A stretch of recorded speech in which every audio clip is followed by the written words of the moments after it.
L'équipage vient de s'engager sur le portique. We choose to go to the moon. Sous l'inspiration du défunt président Kennedy et en l'espace de seulement 7 ans, l'Amérique releva le défi de ce qu'il avait appelé la plus grande et la plus périlleuse aventure dans laquelle l'homme se soit jamais embarqué. Après avoir été distancé par les soviétiques pendant des années pour les programmes de vols spatiaux habités, et après le terrible incendie qui ravagea la capsule spatiale Apollo 1 au cours d'un test de routine au sol, et dans lequel périrent les astronautes Gus Grissom, Ed White et Roger Chaffee, les États-Unis semblaient avoir peu de chances de battre les Russes dans la course vers la Lune. Nous sommes le 28 janvier 1986. Après une nuit glaciale, l'équipage de la mission STS-51L s'apprête à décoller devant les caméras du monde entier. Une partie des élèves de Christa sont présents dans les tribunes, les autres devant leur écran. One and liftoff. Liftoff of the 25th Space Shuttle mission, and it has cleared the tower.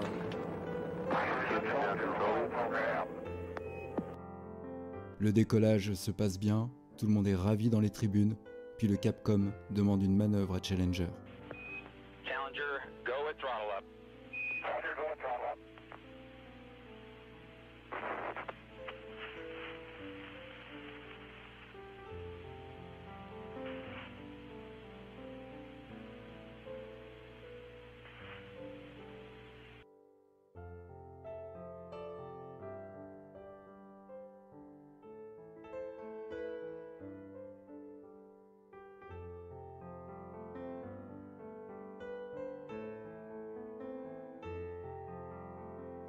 Madame, Monsieur, bonsoir. Ce devait être la routine, ce fut le drame. 45 secondes après le décollage, la navette américaine Challenger a explosé en plein vol. Elle s'est pulvérisée dans une gerbe de flammes. Il y avait 7 astronautes à bord. Selon la NASA, il n'y a pas de survivants. Nous sommes le 1er février. L'équipage s'apprête à revenir sur Terre. Ils effectuent une manœuvre de désorbitation afin de rejoindre l'atmosphère.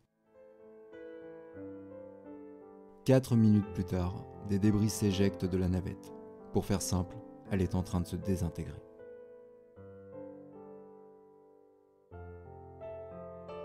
Le centre de contrôle aura une dernière communication avec le pilote, puis des bruits parasites et le silence.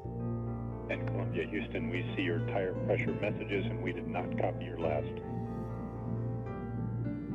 Roger,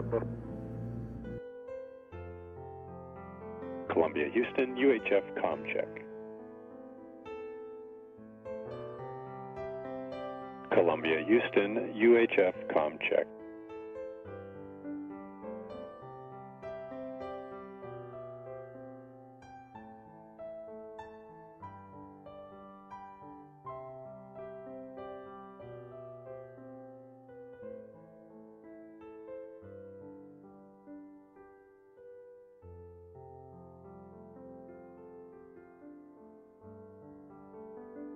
La NASA se rendra très vite compte de la situation grâce à de nombreuses caméras braquées sur le retour de Columbia, notamment un hélicoptère de combat de l'armée américaine qui filmera ces images. En quelques minutes, la navette sera désintégrée et ne laissera aucune chance à l'équipage.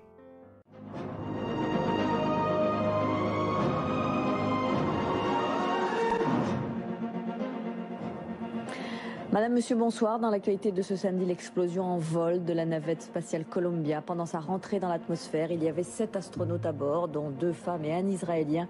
L'accident est encore inexpliqué. Il a eu lieu après une mission de 16 jours et a plongé dans la stupeur le monde entier. Des débris de l'appareil ont été retrouvés au Texas. Et bah écoutez, voilà, ça y est, la petite intro est passée. Bon, j'avoue, là, on en a parlé un petit peu. C'est pas la meilleure façon de commencer un direct. Hein. Là, on va pas vraiment le commencer avec le sourire. Mais je pense que c'était important qu'on se rappelle un peu ce qui s'est passé avant qu'on passe à la cérémonie du coup d'aujourd'hui. Donc, du coup, Icam et Tiffany, comment ça va depuis tout à l'heure? Ça va bien, écoute. Ça va pareil. un peu moins gay quand même. Mais... J'avoue que la vidéo, bon, c'est pas... Mais bon. Je pense que c'était essentiel quand même de le rappeler. Les joints. Merci Tiffany. Donc les joints. Donc voilà. Il faut savoir que les propulseurs d'appoint, du coup, donc on était au début de l'ère spatiale, même si on est quand même dans les années 80. Ces joints-là ne résistaient pas de basses températures. Et pour lancer du coup Challenger, ce qui avait accumulé retard sur retard, un vol très médiatisé, Il fallait lancer à tout prix, sauf qu'il faisait vraiment froid à ce moment-là. C'était vraiment... le pas de tir était gelé, on était à moins 10 degrés, moins 15 degrés, c'était quand même des températures de fou à l'époque. Et ils ont quand même décidé de lancer, et le problème de ces joints-là, c'est que quand ils prennent le froid, ils perdent tout élastique. Ils sont durs comme une table. Donc vous comprenez bien qu'à ce moment-là, il n'y a plus d'étanchéité. On a allumé les propulseurs à poudre. Il faut savoir qu'un propulseur à poudre, dès qu'on l'allume, on ne peut pas l'éteindre. C'est comme un pétard. Et bah forcément, ça a pété.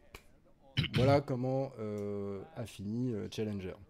Columbia, c'est un petit peu plus particulier. Là, vous pouvez voir que l'aile, le bord de l'aile a été attaqué.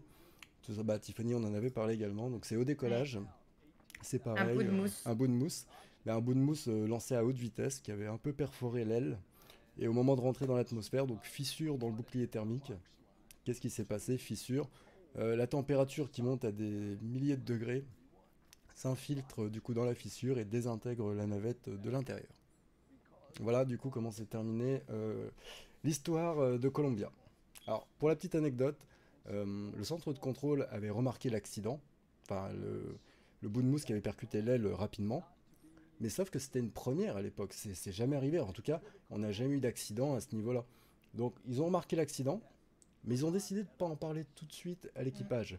Donc en fait l'équipage, si vous voulez, ils n'ont pas pu faire de contrôle, de voir s'il y avait vraiment quelque chose à réparer, parce que on aurait dit à l'équipage, allez vérifier, ils auraient peut-être vu un impact, ils auraient peut-être pu réparer, mais sauf qu'ils n'ont pas voulu les inquiéter. Ils avaient 15 jours, ils sont restés 15 jours en espace, et on n'a pas voulu les inquiéter, et voilà, tout simplement. Oh. Parce qu'ils se sont dit, de toute façon, ils ne pourront rien faire, alors hop, allons-y. Et il fallait redonner un engouement aux gens pour avoir du financement. Donc en fait, accumuler retard sur retard de lancement de navette, déjà ça coûtait cher.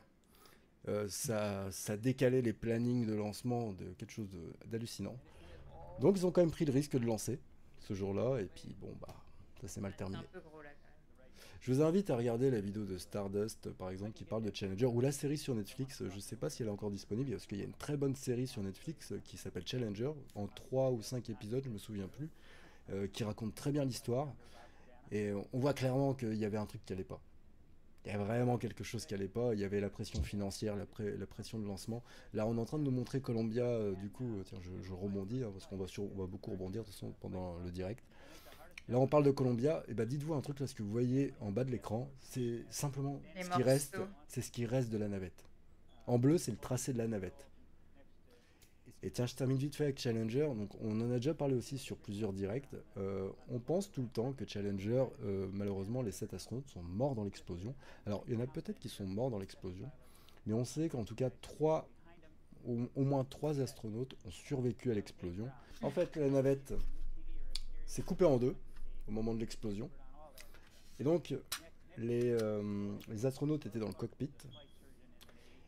Et donc, la partie du cockpit, elle, a continué sa progression avec le souffle de l'explosion et est venue se cracher en mer plusieurs kilomètres plus loin. Et au moment où on a repêché la capsule, je crois que c'est quand même plusieurs semaines après, je crois, de mémoire ça doit être 2 semaines après, et on avait découvert que plusieurs avaient activé leur système de survie. Donc, regarde, à chaque fois c'est un truc tout bête en fait. Regarde. Pourtant c'est pas un truc de dingue, hein, mais... T'imagines un peu, Fred et Jamie dans C'est pas sorcier, ils avaient pas de la technologie comme ça. Hein. C'est clair. Attends, parce que mon fond vert il est pas illimité non plus. Donc si vous... attends. Hop là. Donc si vous voulez, la navette arrivait là. Et il y avait une caméra du coup qui filmait la navette. Et en fait, elle faisait un tour sur elle-même comme ça. Enfin, c'était le protocole, du coup c'est l'avancée niveau sécurité qu'il y a eu du coup après Columbia. Icam, ça lui donne faim lui. Moi c'est comme un film là, tu sais, moi j'écoute, je regarde. Parce qu'on parle de l'équipage d'Apollo 1, on parle de l'équipage de Columbia Challenger, mais il ne faut pas oublier qu'il y a eu aussi des accidents au sol, dont 2 techniciens. Il y a eu un accident aussi également pendant des tests au sol, et on a eu 2 techniciens qui sont morts. Enfin, il y a eu beaucoup de personnes, on parle surtout des astronautes, mais dans on va dire les premières décennies de la conquête spatiale, il y a eu beaucoup d'accidents. On peut reparler notamment de l'accident de l'URSS à l'époque, hein, c'était pas encore la Russie. L'URSS qui avait envoyé du coup des cosmonautes, et au moment de la rentrée dans l'atmosphère, et en fait le problème, c'est qu'ils se sont aperçus du problème, mais à l'époque, on n'avait pas réellement encore de combinaison intravéhiculaire performante. Là, on nous montre Apollo 1, justement, regardez, on nous montre la porte. Ouais, c'était quelque chose de fou à l'époque. Du coup, ils n'avaient pas réellement de combinaison intravéhiculaire, et si vous voulez, malheureusement, ces cosmonautes-là sont revenus sur Terre, en un seul morceau, mais ils sont revenus asphyxiés. Et ça fait partie, malheureusement, des accidents qu'il y a eu dans la conquête. Je veux dire clairement, Challenger, pour moi, alors je vais sûrement me faire huer dessus, mais pour moi, c'est un accident politique. Ouais. Ça n'avait rien, enfin, tu vois, on était au courant, on savait. Alors, on savait pas que ça allait avoir un truc à ce moment-là précis, mais on savait qu'on jouait avec le feu. Tu vois. Ok. On savait que c'était pas bien, quoi. Bah, c'est comme toi, imagine, Cam, demain, t'es joueur de foot professionnel. Professionnel, et tu te dis, je ferai toute ma carrière sans jouer avec des protèges tibias. Bon, dans l'absolu, ça t'empêchera pas de jouer. Et tu dois bien te douter qu'à un moment ou à un autre, tu vas sûrement te prendre un coup et tu vas finir à l'hôpital, quoi. Tu joues avec le feu, quoi. Ouais, bah ouais. Ça se trouve, t'auras jamais rien, ou ça se trouve, on va te péter les chevilles toutes les 3 semaines. Tu vois. Bah, Challenger, c'est à peu près le même principe. On savait que c'était pas dingue au niveau sécurité, mais on lançait quand même. Alors, je parle de Challenger, ça valait pour toutes les navettes. Comment t'as trouvé? Bon, t'as regardé un petit peu, Tiffany, comment ça s'est passé? Ils ont fait ça bien, ouais, j'ai suivi en même temps, ouais. Bon, ça avait plus l'air d'une petite conversation, hein, forcément. C'est ça. On n'allait pas faire péter les confettis, hein, on comprend bien. Ça serait bizarre pour le coup. Apollo 1, ça, moi j'ai pas connu, c'est ça que. Bah, c'est pas compliqué, Icam. Tout le programme Apollo, c'est les Saturne 5. 11, Apollo 12, Apollo 13 qui n'a pas réussi. Ah oui, il y en a eu, quand même. Ça s'est terminé à Apollo 17. Apollo 18, eux, ils ont été annulés justement à cause de restrictions budgétaires parce que le public américain se délaissait, on va dire, de la conquête spatiale. Et donc le tout premier Apollo qui a décollé, en gros, bon, il y a eu un accident, quoi. Apollo 1, parce que, du coup, si tu veux, on va faire ça simple. Avant le programme Apollo, on avait le programme, on a eu le programme Mercury, donc les Mercury 7, hein, les pionniers, hein, les premiers astronautes, qui est là, l'objectif c'était d'aller dans l'espace déjà. On n'allait pas plus loin que ça, l'objectif c'est d'aller dans l'espace et de revenir en vie. La suite ça a été de faire un tour en orbite et voilà. Donc les missions se sont enchaînées, donc on a eu le programme qui était Mercury, c'est le tout premier programme, en tout cas côté américain. Et on a eu beaucoup d'autres, et on a eu notamment un des célèbres programmes qui était le programme qui s'appelait Gemini. Et Gemini, en fait, on préparait, c'était des missions qui étaient destinées à préparer l'arrivée sur la Lune. Donc on est parti, on a fait des tours de la Lune, on est revenu, on s'est pas posé dessus. Hein. Donc il y a eu beaucoup de choses qui se sont passées, parce que t'as quand même eu Apollo 9, Apollo 8, t'en as eu plein qui se sont passés, hein, jusqu'à temps qu'on lance vraiment des hommes à destination de la Lune. Ok. Et donc le premier, ça a été Armstrong, Aldrin qui ont marché les premiers. Et aujourd'hui, on n'a plus que Aldrin qui est vivant. Les deux autres, malheureusement, étant décédés. Et d'ailleurs, Collins, donc celui qui était resté autour de la Lune, malheureusement, lui est décédé l'année dernière. Donc on n'a plus que Aldrin de vivant des premiers hommes sur la Lune. Voilà. Armstrong de tête, il est décédé en 2012. T'as vu, c'est pas si vieux. Hein. Et écoutez, c'était une émission sympathique quand même, on a parlé un peu